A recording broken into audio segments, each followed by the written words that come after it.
Hi, I'm Jimmy Colefax, and this is The Story. We're continuing with Karen Hunt chatting with Maz O'Callaghan from Canberra about how she was bullied as a child and suffered from a low self-image. Unfortunately, going into her teenage years, Maz's life took a turn for the worse before things got better. I was desperate to fit in, so I fit into the smokers crowd. So that was when I was 13. Mm-hmm. And then I tried marijuana for the first time at 14, and I tried alcohol the first year, but marijuana was easier to get hold of. Really? So that was my drug of choice. When I was younger, it was only sort of maybe once a week on the weekend. Mm-hmm. And then sort of 15, 16, 17, it sort of became a regular occurrence. When I was in college in year 11 and 12, I was smoking every day pretty much throughout my college because I had friends that smoked every day. So we would do whatever we needed to do to get money to buy drugs. And I even sold drugs for a little while there to support my habit. What else was in your world at that time other than your study and drug taking? Well, there was a lot of loneliness and self-hatred. I couldn't believe the things that I was doing. I was sort of living this double life. You know, I'd go home and sort of play good number 3 daughter, do as I was asked to do at home, but then sneakily try and work my way out of the house and go and hang out with boys. And there was a fair bit of promiscuity throughout my teenage years because I thought that was another way that I could fit in and relate and have somebody, and have somebody love me. Mm-hmm. It's not true. It's just hurtful. It doesn't do anything for you to be promiscuous besides cause you pain. Maz, tell us of the time when you came to a realisation, hey, I, Marion O'Callaghan, need help. I think there was a few times where that sort of happened. I went to Wollongong. My big sister was getting married. Mm-hmm. Her and her husband were Christians, and my little sister was living in a house full of Christians as well. I went there with the thought of they are not going to get me. If they Bible bash me, then I'm just going to give them what for. And they didn't. And it was actually the first week in a very long time that I was straight for sort of 2 or 3 days in a row. How did that feel? It felt good at the time because I was surrounded by people who were full of God's love and joy and peace. And I sort of was like, what are these people on? Mm-hmm. Like, I have never seen a drug that can do this. Because as I got older, I tried harder drugs and stuff. And I was about 20 at this stage. So I was really digging my own grave. My sister and her husband really centred their wedding around Jesus and what he had done for us and the fullness of life that he brings to us. That night there was a harvest crusade, a Greg Laurie harvest crusade. Oh, true story. I actually wanted to get out of cleaning up after the reception. Yeah. So I said to my little sister, how about we go to this harvest thing? And she was like, yeah, let's go. So I went, and Jennifer Knapp was singing and Greg Laurie was speaking, and it was nice, and, you know, people gave their heart to Jesus, and my little sister sort of nudged me and said, you know, go on, go down the front, give your heart to Jesus. And I was like, no way, man. Like, as if I'm not going to do that in this setting and you're not going to push me. But then as I was walking home, I was just really sad and lost. And we got back to the house where I was staying. It was called Mama's. It was full of Christian women who were at uni. And I spoke to one of the girls there. Her name was Anna. And I said, can I just talk to you for a minute? She said, yeah, sure. Go into my bedroom. I'll be in a minute. I went into this bedroom, and little did I know, I didn't know until about 5 years after it happened, she got the whole house praying for me. Really?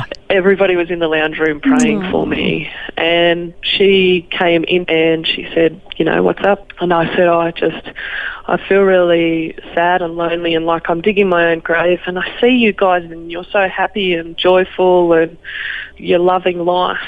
and you're doing it all without drugs and alcohol, and I want what you have. And she said, well, you need to ask Jesus into your heart. And I was like, okay, how do we do that? You saw the light. You saw the light. Yeah. So she prayed for me, and I sat there absolutely stunned and frozen and not able to speak for a good 5 minutes. And I just remember the words were on the tip of my tongue, but I just couldn't say them.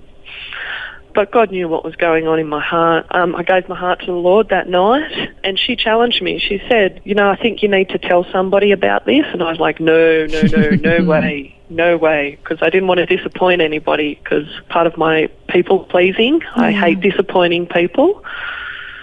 So I didn't. But I went to church the next night, and I went back to the house, and one of the other girls there, her name was Corinne, she said to me, so did you like church? And I said, oh, yeah, it was okay. She said, so do you think you'll go back? And I said, yeah, I think I will. She gave me this hug. It was literally the most loving hug that I had ever had from a person, ever. Besides my family, nobody has ever hugged me like that. There's something about a big warm bear hug, hey? Absolutely. To this day, she's my best friend. Oh, how nice. And we've walked some pretty hard roads together. She encourages me every day in my walk with Jesus. Yeah, I love her to death. Her and her husband and her 3 kids now. Yeah, they're serving God in Wollongong. Wow, that was fantastic. How the love of God broke through and comforted her troubled heart, especially after everything she has gone through. Her friend who gave her that big hug was like Jesus with skin on, bringing warmth and the love of Christ into her heart. And that love went a long way towards setting her on the path to healing and growth. Next, we fast forward in her life to where she begins to do youth work after having studied for a year at Cornerstone Christian Community in Dubbo. Part of Cornerstone is team. So on second year, the community sends you out to do youth work in a town. So you do youth work part-time, work part-time, and you minister full-time. Whew. Yeah, so God gave me my dream job, and he allowed me to work with youth, and I'm still here doing that. I had a little stint off, about 6 months off, and yeah, we try and open the doors to the young people to create a safe environment free of drugs and alcohol and bullying.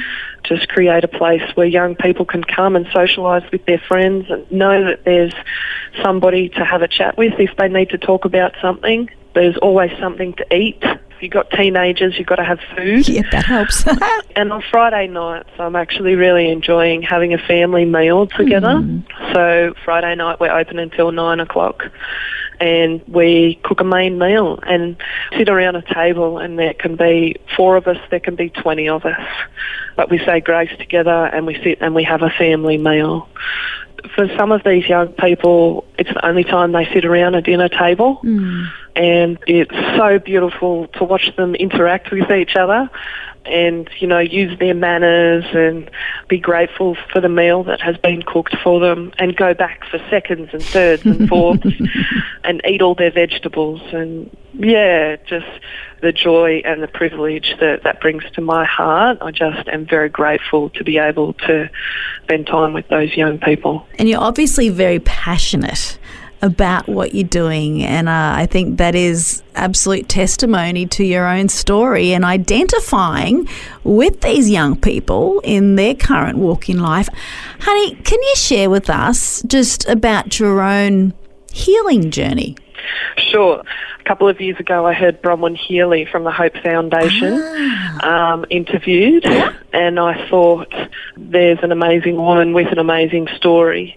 So I made contact with them, and I've been receiving support from them for the last 2 years. So those hard yards that I was talking about, being open and honest and vulnerable, have been with the Hope Foundation, and thanks for spending time today. Maz, you are very welcome, and I think you're absolute testimony to the concept of God so easily can turn a mess into a message, and the message that you have to share with the young people in your area is the best news ever. It's the good news. It's the gospel of Jesus to help take them out of what you yourself have experienced, bullying and depression and all the other things that go along with that. Maz, thank you so much for being so raw and so open and so honest with us. God bless you, honey, as you continue in the great work that you're doing with the Coonabarra Brand Drop-In Centre. Thanks, Karen. It's God be the glory. You bet. Amen. That was Karen Hunt chatting with Maz O'Callaghan. And I think Karen just summed it up very well, saying God can turn a mess into a message. And that's exactly what happened in the life of Maz. And I've learned that since this conversation was recorded, Maz has gone on to get further training in ministry in the United States with a desire to grow more in her service to the Lord. Way to go, Maz. You will continue to be a blessing to so many with your story of overcoming such pain in your childhood. As the Bible says, the Lord is close to the brokenhearted and saves those who are crushed in spirit. Well, thanks for joining us. I'm Jimmy Colefax, encouraging you to share your story with someone today. Next time on The Story. I got on my knees crying and I picked up the Bible and I just went, all right, God, if you're real, if the words you say in this book are real, then I'm going to put you to the test. And if you don't show up for me, this is going to end up real bad. I'll be in jail before the weekend, so put up or shut up. And I got up and I grabbed all my drugs, needles, pills, steroids, absolutely everything, and threw them all in the bin. Grabbed my bag and headed down to the camp. Steve Beazle led a rough life as a nightclub bouncer and constantly sought after the adrenaline rush of violence. But this lifestyle was increasingly unfulfilling and leading him deeper and deeper into despair. God was going to have to break some tough walls if he was going to reach Steve's heart. And that's exactly what happened. We'll find out how next time. The Story. Just another way Vision is connecting faith to life.